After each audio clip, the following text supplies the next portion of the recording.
Okay, we were discussing about the content of research proposal for MPhil PhD research. We discuss about title, we discuss about abstract, then this is about introduction. So what we have to take care whenever we are writing the introduction of our research proposal. So introduction basically highlights the nature of the problem. Okay.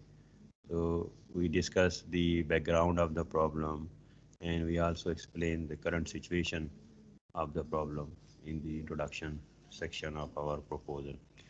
And we also discuss the significance of the study.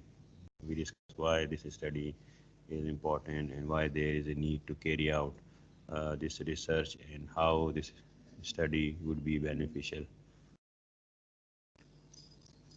And we also state our research question in the introduction section, and we discuss about the research objectives of the study based on the research questions, and sometime we also mention the limitation of the study and also the structure of the study is mentioned. If it is a research paper, then we also mention the structure of the study, and sometime in research proposal we discuss what we are going to do in the rest of the proposal. Then the next section of the research proposal is review of literature. So in this section we provide a review of relevant theoretical, descriptive and empirical literature. So relevant word is very important. Okay, so if you provide a review which is not relevant to your research study, so then this will reduce the worth of your proposal. So in our research proposal we have to discuss the relevant theory, we have to discuss the relevant empirical studies. For example, if my study is the effect of FDI on economic growth, then I have to discuss the theoretical literature, what theory says about the effect of foreign direct investment on economic growth. Then I have to discuss what are the empirical findings on the impact of foreign direct investment on economic growth. But if you provide the review of those articles where they are discussing the determinant of foreign direct investment, or they are discussing about the pull factor, push factor of the foreign direct investment, or their focus is the determinant of economic growth, but FDI variable is not included in their model. So such studies or such empirical studies would not be relevant for your proposal and for your literature review for your study, because your title is the effect of foreign direct investment on economic growth. So we have to focus only those empirical literature that have studied the effect of foreign direct investment on economic growth. So you have to be very careful in selection of the empirical studies. Then the review should be critical. It is not just you are providing a brief summary or just describing what they did. In the review of literature, we have to be critical. We have to discuss about the gaps in research, okay, and what are the shortcomings of the previous research in terms of their sample, in terms of their techniques, okay, in terms of their results and implications. So you have to be very critical in your review of literature. That review of literature is considered as good, and it will increase the worth of your research proposal. And the conduct, significance, and scope of the literature review we will discuss in the next chapter in detail. In the next section of the research proposal is we have to discuss about the research questions, and this is the most crucial stage. Okay. Sometime we put our research questions in our introduction section, okay, but sometime we make a separate section for the research questions and research objective. So it is up to you what you like, whether you want to put your research question or research objective in your introduction section, or you want to keep it separate section. Okay. So this is the most crucial stage in any research, that what would be your research questions.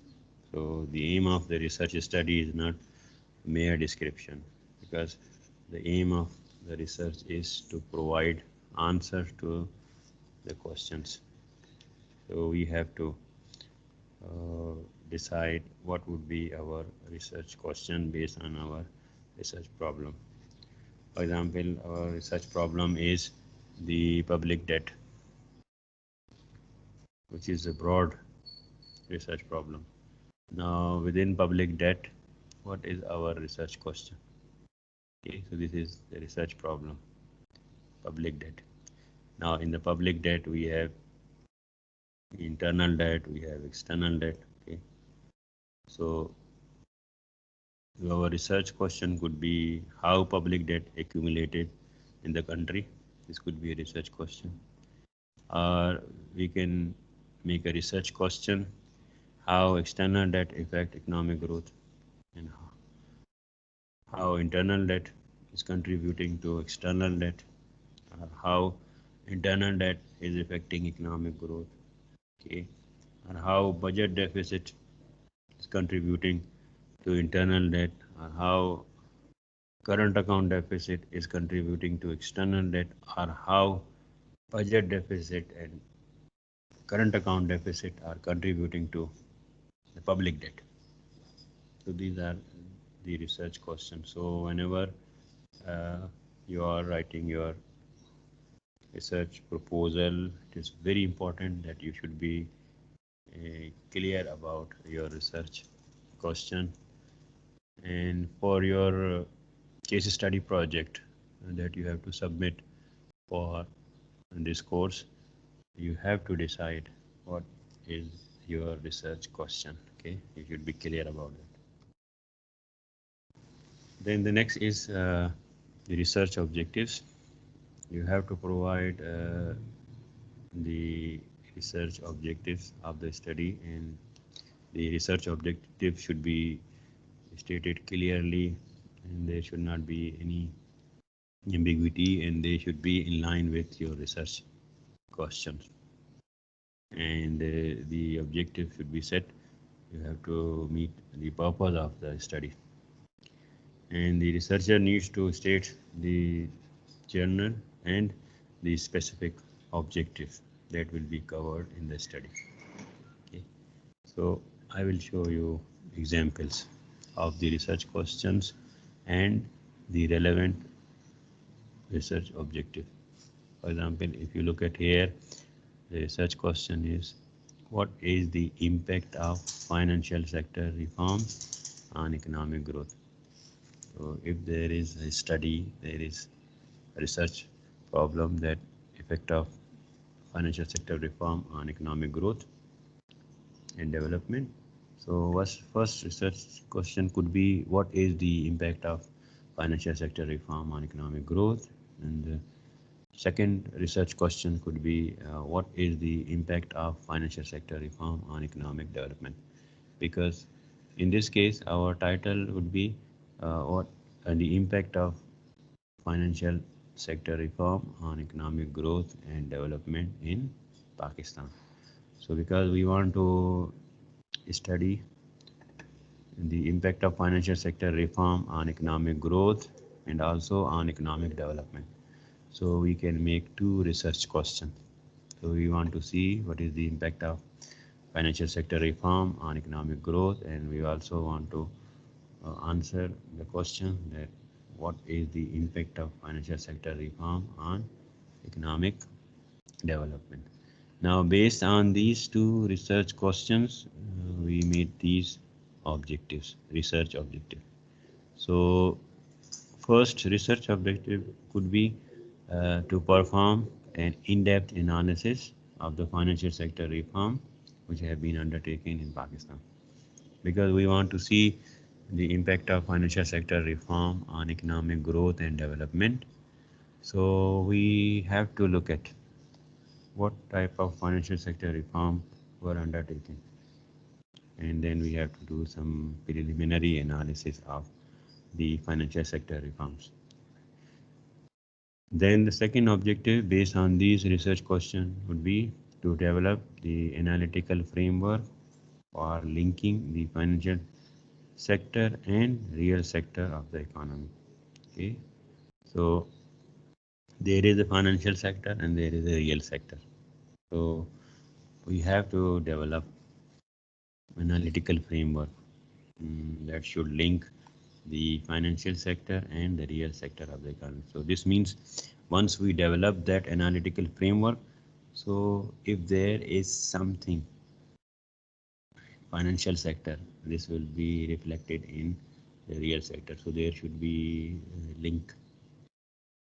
So and with that analytical framework, we can establish that link, and then we can see that if we are taking some steps or some reforms in the financial side of the economy, and then how it would be reflected the real side of the economy, what would be the effect on the real side of the economy.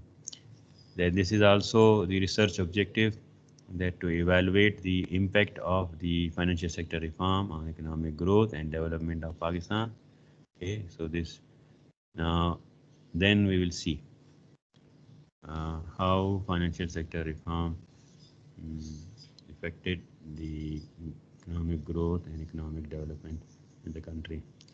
Then the fourth objective is to provide concrete recommendations for economic growth and development through financial sector reform. So with this analysis and in-depth analysis, with this analytical framework, the evaluation and results, finally we want to provide concrete recommendation suggestions to the policy makers that how financial sector reform could be used to achieve higher economic growth and development.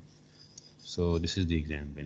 So I think now it's clear to you how to make a research question and how to make your research objective. For your case study project also, you have to make at least one research question, okay, and then you have to make 2-3 research objectives that would be achieved based on the research question. Then the next is we have to state our research hypothesis, because once you make your model, then in the model there is a dependent variable and then we have independent variable, and with the independent variable there are parameters. Then we have to decide about the sign of the parameters, whether it will be positive or negative, and then we will test the significance of these parameter, whether they are significant or insignificant. So once we get the values of the parameter, then they become coefficient.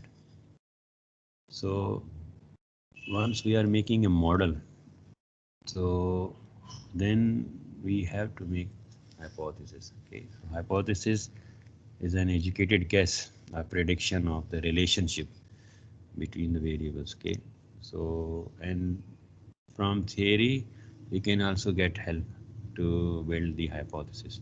Okay, so we have to keep following point in mind when we are formulating the research hypothesis, that there should be no ambiguity in stated hypothesis. So clarity is must in hypothesis, and your hypothesis should not be too long. Okay, so try to be short in the statement of your hypothesis, and the hypothesis should be specific. Okay, which should test only one issue. Okay, and hypothesis should be easy to understand and test, and whatever the hypothesis that you are formulating, it should be closely related to your study. Okay, it is not that your study is something and you are making some different hypothesis. Okay, so irrelevant hypothesis should not be the part of your research study. Only relevant hypothesis you have to make, and then you have to test such hypothesis. These are the examples of research hypothesis. So if I am studying the effect of FDI on economic growth, so then I can make hypothesis that there is a significant effect of FDI on economic growth. So it could be positive effect or it could be negative. Okay. Now you can see this is H1. In the hypothesis we have H0 and H1. H0 is the null hypothesis. H1 is the alternative hypothesis. So we have two hypothesis, null hypothesis and alternative hypothesis. In the null hypothesis, we say that there is no effect or no relationship. And in the alternative hypothesis, we say that there is a relationship, or we can say there is this positive relationship or there is a negative relationship. So in the alternative hypothesis, we can say there is a significant positive relationship, or we can say there is a significant negative relationship, or we can say there is a significant relationship, but we are not clear whether it is positive or negative. Now, for this alternative hypothesis, this the null hypothesis for this alternative hypothesis is that there is no effect of FDI on economic growth. Same for all these hypotheses. The null hypothesis is there is no significant relationship. Okay. For example, here the alternative hypothesis is real interest rate has significant relationship with non-performing loan (NPL).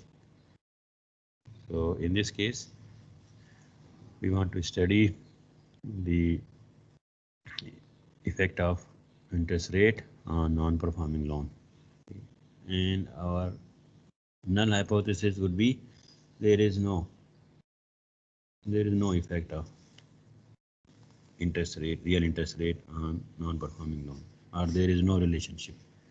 But alternative hypothesis is the real interest rate has significant relationship with NPL, so it could be positive or negative. Then inflation rate has a significant relationship with unemployment. Okay.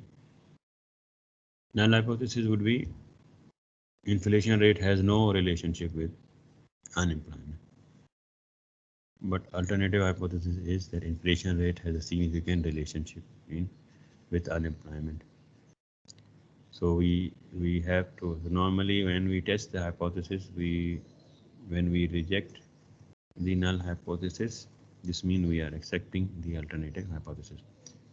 So once we accept the null hypothesis, then this means we are rejecting the alternative hypothesis. Here the alternative hypothesis is financial development has a significant effect on domestic saving. And here external debt has a significant negative effect on economic growth. Here human capital has a significant positive effect on economic growth. Okay. So I think it's clear to you how to make hypothesis. So for your case study project also, when you make your model, then you have to state your research hypothesis, and then you will test those hypotheses. So if you have suppose 3 independent variable, then you have 3 hypotheses. If you have 5 independent variable in your model, then you have 5 research hypotheses. Okay. And then you will get the result of your hypothesis. Then on the basis of this, you will decide whether accept your hypothesis or result. So if the t values are large and the probability of t value is less than 0.05, so you will reject the null hypothesis and accept the alternative hypothesis. That's why we say that this coefficient is statistically significant. So we will see the test type hypothesis and results in next lectures. Then we have methodology section. This is also very crucial because it tells us the research, how research would be carried out, what method would be used. Okay. And in the methodology or research design, first we discuss the theoretical or conceptual framework. There are some studies where theory is available. There are guidelines from the theory. Okay, but there are some studies that we want to carry out where theory is not available. So we have to make a conceptual framework. So theory is a systematic explanation of some phenomena which identify the core variables or element needed to explain this relationship. Now you see we have production theory. Output is a function of capital and labor. Okay, so theory says that output is a function of capital and labor. Okay, so then there are other factors of production. So we make a production function. Then we have some of those consumption theory. It says that consumption is a function of disposable income. We have theory for saving. We say that saving is a function of disposable income. Already we are getting guideline from the theory that core variable for consumption to study consumption is the disposable income. Core variable to study saving is the disposable income. Core variable to study investment is the interest rate. Core variable to study output is capital and also labor. And we can also include technology, which is endogenous growth theory. Okay, so there are theories available. If you study those theories, that's why we do review of theoretical literature. We want to identify the core variables of our analysis. So theory will give you a guideline. Sometimes, there is no guideline from the theory. There is no guideline for the core variable. Then we have to make our conceptual framework. So conceptual framework provides a frame of reference to the phenomena of interest, and it shows the interrelation of the dependent and independent variables diagrammatically. So if you see, there are studies in business and in management. So because we don't have enough theories to study the business relationship and management relationship or marketing relationship. In economics, you find many theories. That's why, you know, we use the theories, but in business, in management, in marketing, so there is a lack of theories. So they use conceptual framework. If you study their research paper, you will see that they make diagram and our flow chart, and then they interlink the variable with those, you know, using that diagram, and they state the variable, and then they show the effect of those variable on dependent variable. So the purpose of the conceptual framework is to enable the reader to see the proposed relationship between the variable. So conceptual framework is more abstract than theory. So in theory, we have clear cut guideline, but conceptual framework we are making. So there might be some differences in the opinion of making conceptual framework. Then for the thesis, this research proposal, we should also include a tentative table of content of thesis or dissertation. Because whenever you are writing your research proposal and you have to study, you have to work on your thesis, then you should make a tentative table of content. Then it will help the technical committee to see what would be the chapters of your thesis. So, and this will also, you know, clear you what how many chapters you are going to include in your thesis. So total number of chapters to be included in the tentative table of content, and the order of the chapters, okay, and their brief content, and the proposed title of each chapter. So in the tentative table of content of thesis proposal, we have to take care of this: how many chapters, what would be the orders of the chapter, and what would be the proposed title of the chapter.